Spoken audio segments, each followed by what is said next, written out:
Como químicos farmacéuticos, es nuestra responsabilidad garantizar un tratamiento seguro y efectivo para todos los pacientes, en especial cuando el tratamiento o el procedimiento es tan delicado como lo es la quimioterapia y el trasplante de órganos, que requieren ambos medicamentos que tienen efectos adversos inherentes a ellos que pueden llegar a comprometer la integridad e incluso la vida de los pacientes. Es por eso que el día de hoy mi compañero Julio Patiño y quien les habla, Santiago Ahumada, les vamos a hablar sobre el seguimiento farmacoterapéutico a pacientes hospitalizados que reciben metotrexato y tacrolimus bajo la aplicación de un modelo farmacocinético PKPD. Nuestro tutor es el químico farmacéutico John Jairo Echeverry.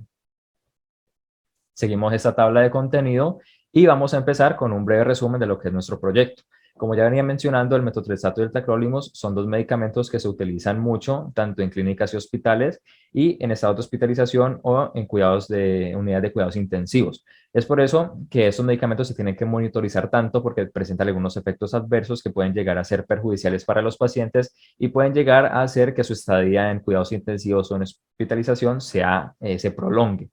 Entonces, el propósito de este proyecto es realizar un modelo farmacoterapéutico basado en la farmacocinética y en la farmacodinámica que permita realizar un adecuado tratamiento para ese tipo de pacientes y así disminuir al máximo posible la aparición de estos efectos adversos. Eso lo vamos a hacer en pacientes de la Fundación Valle del Lili. En cuanto a la justificación, tenemos que esos dos medicamentos se utilizan para tratar dos tipos de afecciones diferentes. El primero, el metotrexato, se utiliza para tratar el cáncer, el cual se considera una enfermedad basada en el crecimiento anormal e incontrolado de las células de un órgano de nuestro organismo. Por otro lado, tenemos los trasplantes de órganos. En este caso, nos vamos a centrar en el trasplante renal de personas en estadio G5 de falla renal. En este caso, el tacrolimus es el que se utiliza para ese tipo de afecciones. Tenemos esos dos medicamentos, como ya venía mencionando, el metotrexato, utilizado en varios cánceres, y el tacrolimus. En especial, el metotrexato, vamos a comenzar con él y viendo los efectos adversos que tiene. La mielosupresión es el principal de ellos, el cual se define como la disminución de la actividad de la médula ósea para provocar células sanguíneas, con lo cual podría generar en el paciente una neutropenia, una leucopenia y más adelante una anemia en el paciente. También el segundo que más aparece es la mucositis, el cual es la inflamación de las mucosas y que puede aparecer desde la boca hasta los intestinos, que es donde el medicamento pues se absorbe y donde más adelante vamos a ver cómo su tercer vía media hace esos efectos tóxicos. Por el otro lado tenemos el tacrolimus, el cual es un inmunosupresor y por lo tanto también tenemos que tener constancia de que puede disminuir la acción del sistema inmune, con lo cual tenemos que tener cuidado de que el paciente no vaya a adquirir alguna infección bacteriana o viral en este periodo de tratamiento. El principal efecto adverso son las convulsiones cuando se utilizan en dosis muy altas, que puede llegar a ser tóxico, y es por ello que se tiene que controlar este principal efecto adverso. Uno muy común también es la pérdida de apetito, que también lo comparte con el metotrexato, cansancio o debilidad en el paciente. Pasando ya al marco teórico, vamos a ver la definición de dos términos muy importantes, siendo el primero el seguimiento farmacoterapéutico, el cual vamos a hacer nosotros en la Fundación Valle de Lili. Este se conoce como el rol que tiene todo químico farmacéutico de poder detectar, prevenir y, en caso de que ocurran, resolver los problemas relacionados a la medicación. Eso con el fin de evitar los resultados negativos de la medicación en los pacientes que puedan prolongar su estancia clínica. Eso se puede realizar revisando historias clínicas del paciente, con notas de enfermería y, en el caso de nosotros, vamos a hacerlo mediante el perfil farmacoterapéutico de cada paciente. Siguiendo con el siguiente término, también muy importante, es la monitorización terapéutica de los fármacos, la cual se basa en medir y calcular la concentración de un fármaco en la sangre para poder evaluar su efecto terapéutico en el organismo. Eso es muy importante ya que nos permite hacer la relación dosis administrada y efecto terapéutico, con la cual vamos a crear nuestro rango terapéutico en donde el medicamento va a ser efectivo y seguro, ya que si se supera ese rango puede llegar a ser tóxico y si está por debajo pues va a ser subterapéutico y no va a tener efecto. Eso se utiliza para poder lograr un tratamiento seguro y efectivo en los pacientes que se le administren metotrexato y tacrolimus en este caso. Y siguiendo ya con los medicamentos, vamos a empezar con el que es el inmunosupresor, que es el tacrolimus. Este se utiliza principalmente para la prevención de rechazo de órganos, que es cuando el organismo pues, no asimila bien el órgano y ataca a este, provocando varios síntomas en el paciente que pueden llegar a ser fiebre, entre otros que pues llegará a rechazar este órgano. Entonces, para eso es que se utiliza el tacrolimus. También se utiliza para el síndrome nefrótico, así como el lupus eritematoso, dermatitis atópica y el vitiligo. Su mecanismo de acción es que al ser un inhibidor de la calcinurina, inhibe la activación y la proliferación de las células T y por ello provoca una inmunidad humoral. Este es su mecanismo de un inmunosupresor. Y tenemos también la farmacocinética, el cual vamos a ver que tanto este medicamento como el metotrexato va a ser muy importante para poder realizar nuestro modelo farmacoterapéutico. En este caso, se puede administrar por vía oral o intravenosa. Si es por vía oral, tiene una biodisponibilidad del 25%, una alta unión a eritrocitos y tiene una semivida de eliminación del 12 horas. Pasando al metotrexato, este es un análogo del ácido fólico que se utiliza en varios tipos de cánceres, entre ellos la leucemia linfocítica, el linfoma que no es de Hodgkin o linfoma no hodgkiniano, sarcoma osteogénico y en otras enfermedades crónicas como lo es la artritis reumatoide, que es una enfermedad de los huesos, o sea, ósea, y la psoriasis. El mecanismo de acción es que inhibe la enzima dihidrofolato reductasa y pues al inhibirse esa enzima, el dihidrofolato no se convierte en tetrahidrofolato, lo que conlleva a la interrupción de la fase S del ciclo celular, provocando así entonces la apoptosis de la célula. La farmacocinética de este medicamento es que primero se puede administrar por vía oral, intravenosa e intratracal, siendo la oral y la intravenosa las más comunes. Tiene un volumen de distribución de 0.4 a 0.8 litros por kilogramo, una ni una proteínas plasmáticas del 50%, que es bastante alta, y lo más importante es que tiene una eliminación trifásica, es decir, tiene 3 vidas medias.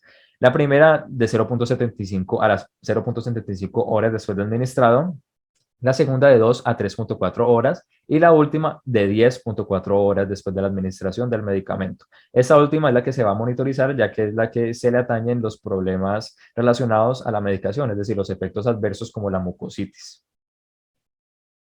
Por último, y aunque no es un fármaco que vamos a monitorizar, sí vamos a tener en cuenta el leucovorin, ya que es el antídoto del metotrexato por excelencia, que protege las células sanas de la acción del metotrexato. Lo que hace es que sirve como un cofactor y contrarresta las moléculas del metotrexato, es decir, las elimina del sitio de acción, de donde actúan. Esto hace que el metotrexato se desplace y permita que se restaure el folato necesario para la formación del ADN y el ARN. Eso se va a hacer para evitar o disminuir lo máximo posible la mucositis al proteger las células sanas y evitar la inflamación de estas células. En cuanto a la farmacocinética, tenemos que se puede administrar por vía oral, intravenosa e intramuscular. Tiene una unión a proteínas plasmáticas del 30 al 40 al 45%, un volumen de distribución de 3,2 litros por kilogramo y una vida media cuando se administra de vía intravenosa e intramuscular de 6,2 horas.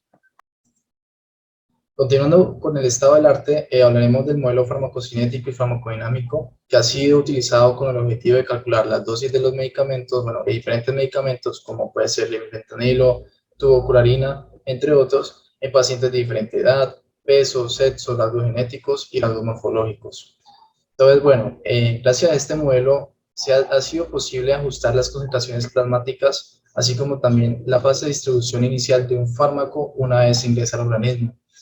A manera de ejemplo, se ha encontrado en estudios más recientes que han empleado este modelo, ha sido en el 2019, donde usando la variable del sexo de los pacientes, realizan evaluaciones preclínicas para evaluar si la respuesta a la metilprednisolona varía dependiendo de las diferencias sexuales de los pacientes. Entonces, bueno, este modelo permitió identificar al sexo como un factor relevante que influye directamente en la farmacocinética de un fármaco, ya que en el estudio los autores encontraron que la metilprednisolona, o sea, la exposición de la metilprednisolona fue 3 veces mayor en las mujeres que en los hombres.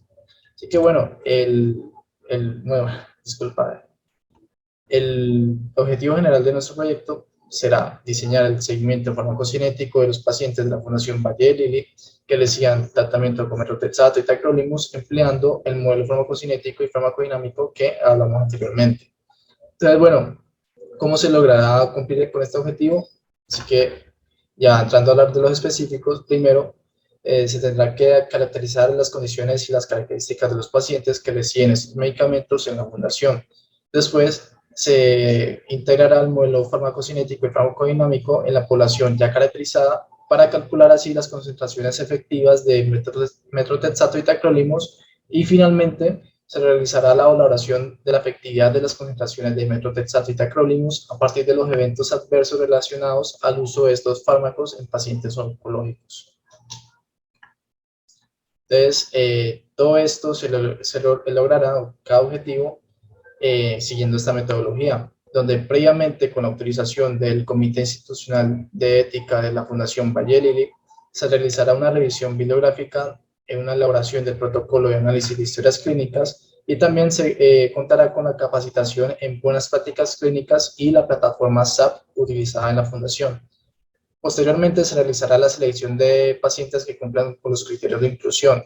Para este estudio se seguirán a 170 pacientes mayores de 18 años que hayan ingresado en el área de hospitalización o la unidad de cuidados intensivos, y se les prescriban estos medicamentos no antes de sus 72 horas de su ingreso.